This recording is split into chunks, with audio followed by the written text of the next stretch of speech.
Welcome back. Now you're going to learn how to set the next consistency anchor using power question number 3, the intention statement. And you're going to do that to close the I want to think about it escape route. Here's the scenario and the ideal dialogue. Listen carefully and take notes. This example is from the financial services industry.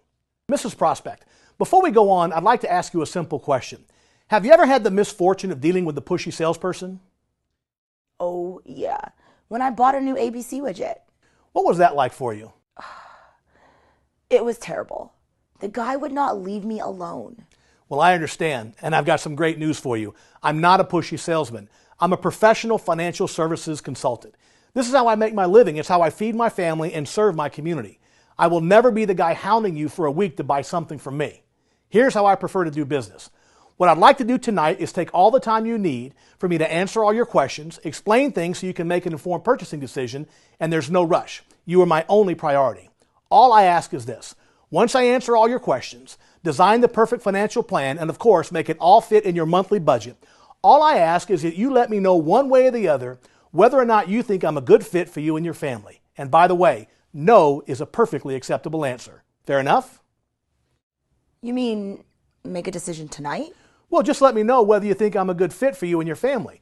I don't want to be the guy hounding you for a week. It doesn't sound like you liked it very much when the ABC widget salesman did that to you. Keep in mind, no is a perfectly acceptable answer. Okay, that seems reasonable. Do you see how well that worked? Well, it doesn't always go so perfectly according to this scripted plan. When you can't get your prospect to agree to let you know whether or not you're a good fit, I suggest that you rephrase the question and ask it again. I call this the $1 scenario. Sounds like this. Well, no, I can't let you know tonight. This is going to be a big decision. I understand completely. But let me ask you this. What are you looking for in a financial services plan? Well, something that's safe, a company that's been around a long time, and someone who's willing to explain things in a way I can understand, and someone I can trust. Well, that's a really good list, and I can see why you're being so thorough.